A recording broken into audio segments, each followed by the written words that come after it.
The final of the three artifacts and commitments we're going to look at is the increment and the definition of done. So far we've covered the product backlog with its commitment, the product goal, and the sprint backlog with its commitment, the sprint goal. The culmination of every sprint though is the increment.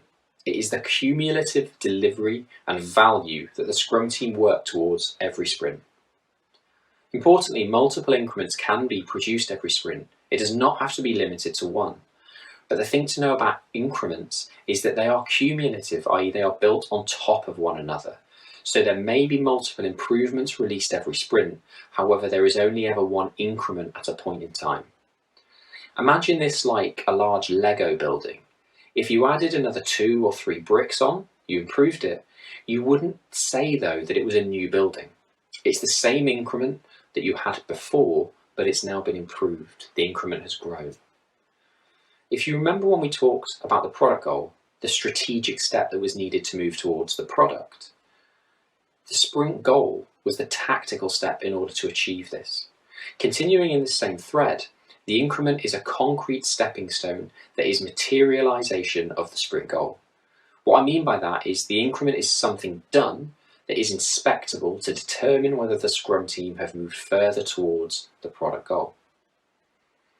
Although we talk about this more in this series of videos later, the increment is what is presented at the sprint review event. It is an artifact designed to elicit feedback and gather evidence that can be used by the product owner to make decisions about what to focus on next. Notably that in order to gather this evidence, the increment that is presented to users and stakeholders must be usable. We don't show work that isn't done.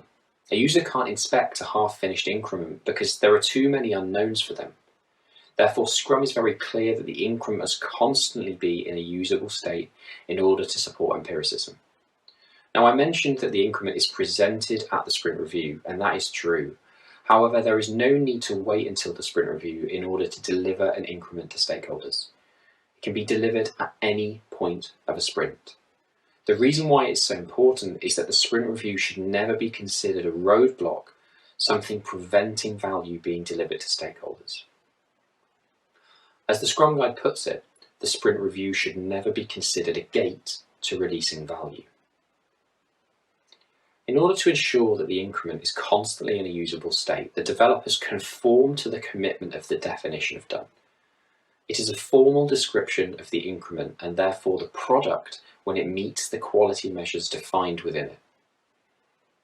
These quality measures, in the form of the definition of done, are created by the Scrum team itself, where the organisation they work within does not have a standardised one. This concept can be a bit hard for people to understand sometimes. However, all this point is saying is that if the wider organisation have a minimum standard for a product that they release, that must be included at a minimum within the Scrum team's definition of done. Some examples of these might be a certain colour brand kit must be used, the logo should always be in the bottom right hand corner, or full release notes are made available. If an organisational definition of done exists, as I said, the Scrum team must incorporate this into their own. But where the organisation does not have a standardised definition of done, the Scrum team can and will create their own from scratch. Now, because product backlog items are individual and independent pieces of value, as soon as a product backlog item meets the definition of done, it can be said that an increment is born. This is because we have a usable, useful, and potentially releasable piece of value to validate with our stakeholders. Commonly, product backlog items are bundled together into larger increments for release. However, as long as the product backlog item meets the definition of done, it is considered a usable increment in its own right and can be released. The definition of done can be referred to as a common language of inspection. This is because it creates transparency amongst the entire Scrum team and organisation, and a shared understanding of the quality of the increment.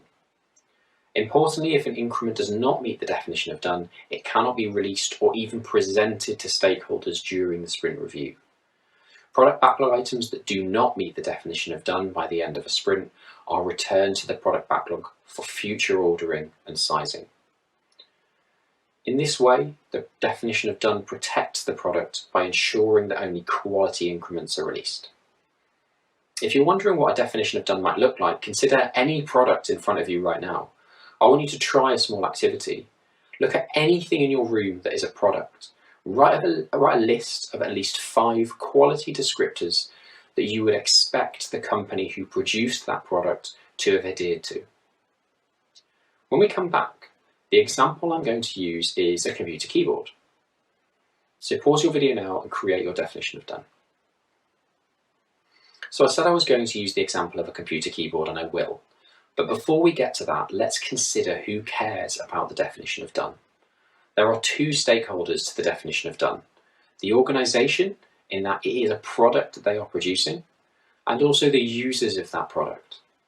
Those 2 stakeholders care about different things. But whilst the criteria that are contained within the definition of done covers both of those stakeholders, and both are important, I would suggest that you remember the user's needs at all times. So let's come to the keyboard. Some of the things I might expect to have been in the definition of done for a keyboard are all keys are tested and working. The lettering is appropriate to the UK market. There are no scratches or dents in the plastic production. The electrical safety of the product has been tested. These are the things that I, as a user, probably care about. But the definition of done does not just apply to users, it applies to the whole product. So you may also reasonably expect to see in the definition of done that the keyboard user guide has been updated. All components who were used in the building of this keyboard are sourced ethically. The logo is present on the product. When all of this criteria are put together from the stakeholder, the organisation and the user side, you have a definition of done. Now, the criteria contained within your definition of done that I've been talking about is not fixed. It evolves over time. As we gather more evidence about what is needed by our users, our definition of done tightens and improves. It never gets weaker.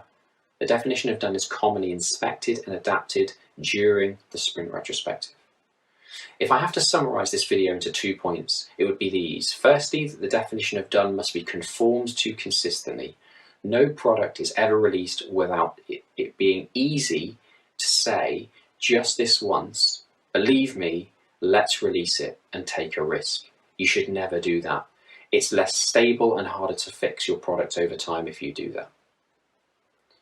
Treat your definition of done carefully and respectfully, and present it alongside your increment during the sprint review to support empiricism.